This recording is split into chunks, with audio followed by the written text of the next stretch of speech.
ஸ்ரீ சீரடி சாய்நாதனே நமக. என் அன்பு தங்கமே, மிக பெரும் அதிர்ஷ்டத்தோடு அல்லவா உன் வீட்டில் கம்பீரமாக வந்து குடியமர்ந்திருக்கின்றேன். இனியும் கலங்கி விடாதே. உன் மனதில் இருக்கின்ற வழிகளை தாண்டி நீ ஜெயிப்பதற்கான கால நேரத்தையும் உனக்கு ஏற்ற சூழலையும் உருவாக்கி தருவதற்குத்தான் இந்த சாய்தேவன் நான் உன் இல்லம் தேடி வந்து இருக்கின்றேன். தேவைகளை தாண்டி தேவையற்றது எதுவென்று தீர்மானித்து விட்டாலே உன் வாழ்க்கையில் நீ ஜெயித்து விட்டாய் என்றுதான் அர்த்தம். என் பிள்ளையே, உன் மனதில் சிறிது சஞ்சலத்தோடு என்னை தேடி வந்திருக்கின்றாய். நீ என்னை தேடி வருவதற்கு முன்பாகவே உன் மனதில் என்ன வேதனைகளை வைத்துக்கொண்டு இருக்கின்றாய் என்பதை நான் அறிந்து விட்டேன். இனியும் நீ பிரச்சனைகளை கண்டு மனம் கலங்காதே. ஏனென்றால் இன்னும் எத்தனையோ தடவை நீ உன் பாதையில் இருக்கின்ற பிரச்சனைகளின் கஷ்டங்களையும் தாண்டி வந்திருக்கின்ற இதுவெல்லாம் உனக்கு பெரிதல்ல. உன் வாழ்வில் இருக்கும் துன்பத்தை நீக்கி உன் வாழ்க்கையில் இன்பத்தை மறுமலர்ச்சியோடு தருவதற்கு, விடுகின்ற விடியலை நல்ல விடியலோடு தருவதற்குத்தானே இந்த சாய்தேவன் வந்திருக்கின்றேன். மனச்சங்கடத்தோடு இருக்கும் என் பிள்ளையே, உன் மனதில் நல்வழி காட்டுவதற்கு இந்த அப்பனானவன் நான் வந்து இருக்கும் போது நீ எதை பார்த்து தளர்ந்து கொண்டிருக்கின்றாய்? நடப்பது யாவும் நமக்கு ஏற்றதாக இல்லையே. அங்கு எத்தனை தடவைதான் எழுவது அப்பா? நான் அங்கு என் வாழ்க்கையை பெறும்போதெல்லாம் விழுந்து கொண்டேதான் இருக்கின்றேன் என்று யோசிக்காதே. உன்னை சுற்றி நீ தடைகளை தாண்டி வரவே கூடாது என்பதற்காக உன்னை சுற்றி சூட்சமங்களை வைப்பதற்கு இங்கு யார் யாரோ குற்றத்தை சுமத்தி கொண்டு இருக்கின்றார்கள். ஆனால் அந்த குற்றத்தை எல்லாம் நீ பெரிதாக எண்ணிக்கொள்ளாமல் உனக்கான வாழ்க்கையை வாழ்வதற்கு என்ன வழிகள் உண்டோ அதை மட்டுமே தேடிக்கொண்டு இரு.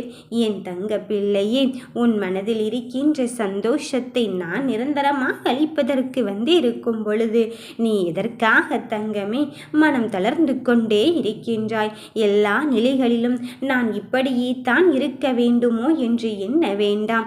எப்படி அப்பா நான் எதிர்கொள்வது? ஒரு பிரச்சனை என்றால் என்னால் மனம் ஏற்றுக்கொள்ளும் சூறாவளி போல் அல்லவா என் பிரச்சனைகளை எதிர்கொள்ள வேண்டியதிருக்கின்றது. அப்படி இருந்தால் நான் எப்படி மீண்டு வருவேன்?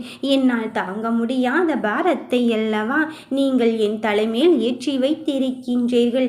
இதற்கு மேல் நான் என்ன செய்வேன், ஏது செய்வேன் என்று சொல்கின்ற அளவுக்கு என் வாழ்க்கையின் தன்மையே மாறிவிட்டது.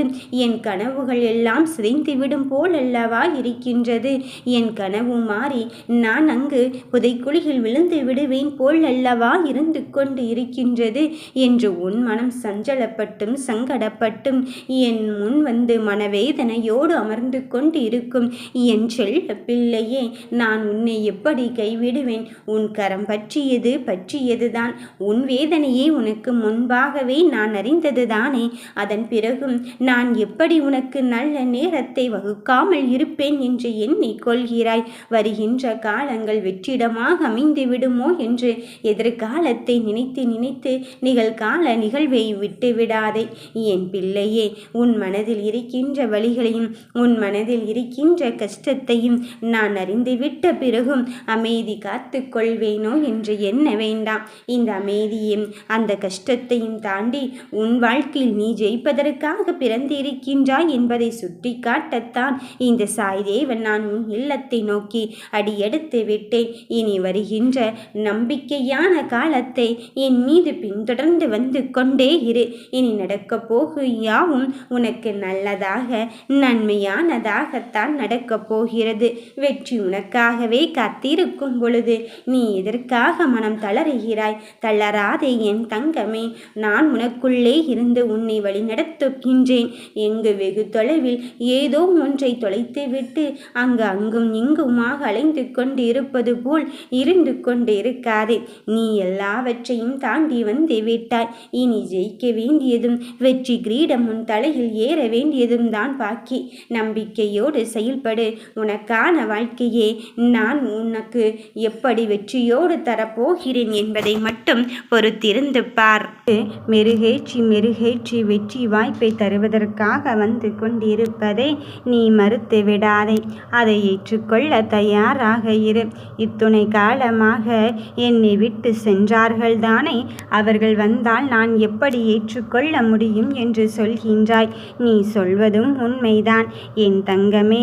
அவர்கள் அப்பொழுது நீ என்ன நினைக்கின்றாய், ஏது நினைக்கின்றாய் என்று உன் பேச்சை கூட கேட்காமல் அங்கு ஏதேதோ நினைத்து கொண்டு உன்னை விட்டு பிரிந்து சென்று விட்டார். ஆனால் அதையும் தாண்டி இப்பொழுது உனக்கான வாழ்க்கையை நான் மிக பெரும் வெற்றியாக தருவதற்கு அவரை உன் வசமாக்க வந்திருக்கின்றேன். அவர் பிரிந்து போனவராக இருக்கட்டும் என்று சொன்னதும் நான் தான். ஆனால் சில சமயம் வாழ்க்கையின் விதியின் விளையாட்டில் என்ன நடக்கும், ஏது நடக்கும் என்ற மாற்றங்கள் நமக்கு தெரியாது அல்லவா? அவரே நம் கூட பயணிக்கின்ற பாதை வரத்தான் செய்கின்றது. வேறு என்ன செய்வது என்று சலிப்பு தன்மையோடு ஏற்றுக்கொள்ளாமல் அதை புரிதலோடு ஏற்றுக்கொள்ள பழகிவிட்டாலே போதும்.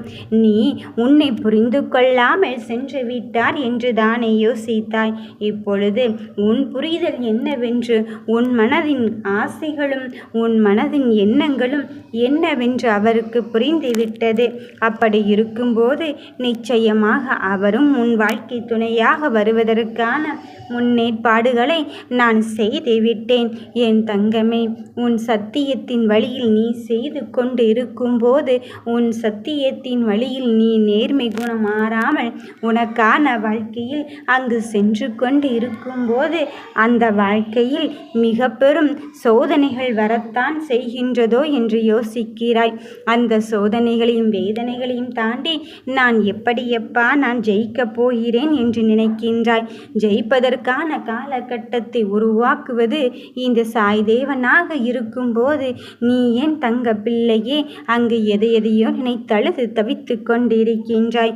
வெற்றி வாய்ப்பில் குடிக்கொண்டு இருக்கும் என் பிள்ளைகளின் வாழ்க்கையில் மிக பெரும் சந்தோஷத்தை தருவதற்கு இந்த சாயப்பன் நான் இருக்கும் பொழுது நீ எதற்குமே அங்கு மனம் வருத்தப்பட வேண்டாம்.